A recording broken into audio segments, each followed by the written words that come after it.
దేవసేన సమేత సుబ్రహ్మణ్యేశ్వర స్వామి వారి షష్ఠి మహోత్సవాలు రేపటి నుంచి ప్రారంభం అవుతున్నాయి. అనగా 17వ తారీఖు నుండి 19వ తారీఖు వరకు కూడా ఈ కార్యక్రమాలు జరుగుతూ ఉంటాయి.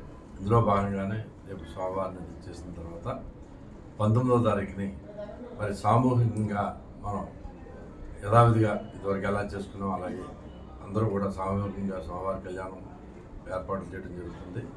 ఇప్పుడు మనం ఏదైతే అన్నదానం డార్మెటరీ ఉందో అక్కడ లాస్ట్ ఇయర్ లాగే కళ్యాణ మండపం సెట్ వేసి అందులో స్వామివారిని ప్రవేశపెట్టి భక్తులందరూ కూడా సుమారుగా ఒక 250 మంది జంటలు కూర్చునే విధంగా మనం అక్కడ ఏర్పాట్లు చేస్తాం.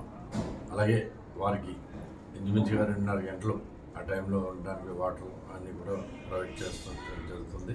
దీనికి సంబంధించి పోలీసు, రెవెన్యూ వీళ్ళందరూ యొక్క సహకారాలు తీసుకున్నాం. వాళ్ళందరూ కూడా కోఆర్డినేషన్ తోటి కార్యక్రమం దిగ్విజయంగా జరుగుతుంది. ఇందులో భాగంగానే గౌరవనీయులైన స్థానిక శాసనసభ్యులతో పాటుగా ఉప ముఖ్యమంత్రి వర్యులు కొట్టి సత్యనారాయణ దేవాదాయ ధర్మాదాయ శాఖ మంత్రులు కూడా ఈ షష్ఠి మహోత్సవంలో వచ్చి స్వామివారికి పట్టుబట్టలు ఇచ్చి అలాగే ఈ యొక్క స్వామివారి యొక్క డెవలప్మెంట్ యాక్టివిటీస్లో భాగంగా మరి స్వాగత ద్వారానికి, పంచాయతీ డ్రైన్కి, అలాగే కమర్షియల్ కాంప్లెక్స్ మరియు వసతి గదులకు,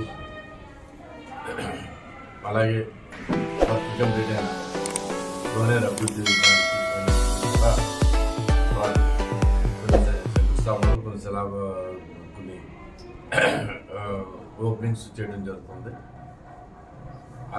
ఈ యొక్క కార్యక్రమం ఆద్యంతం కూడా భక్తులందరూ కూడా పాల్గొని స్వామివారి యొక్క తీర్థప్రసాదాలు స్వీకరించి అలాగే నిత్యాన్నదానం కూడా కళ్యాణకుడు వేయడం బట్టి తాత్కాలికంగా మన టీటీడీ కళ్యాణ మండపంలోకి ఆ రోజున మార్చడం జరుగుతుంది.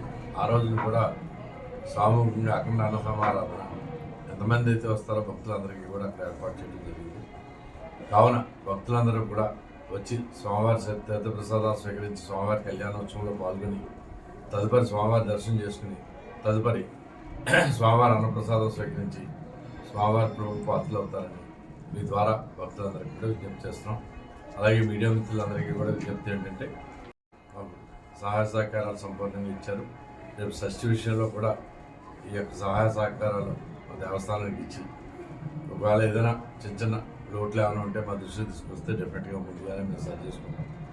ఇదివరకే మాకు ఏదైతే చక్కటి తోడ్పాటుని ఇస్తున్నారో అదే తోడ్పాటుని ఇవ్వాల్సిందిగా పాత్రికేయ మిత్రులందరూ కూడా కోరుకుంటున్నాం. అలాగే కళ్యాణ మహోత్సవం ఈరోజు సాయంత్రం 6 గంటలకి స్వామివారి గ్రామోత్సవ కార్యక్రమం కూడా అత్యంత జరుగుతుంది.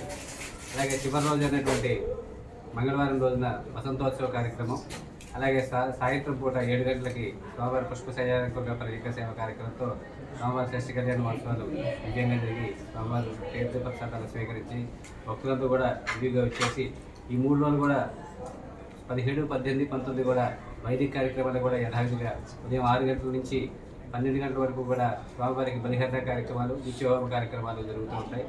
అలాగే సాయంత్రం పూట స్వామివారి పంచాయతీ కార్యక్రమాలు అత్యంత వైభవంగా జరుగుతూ ఉంటాయి.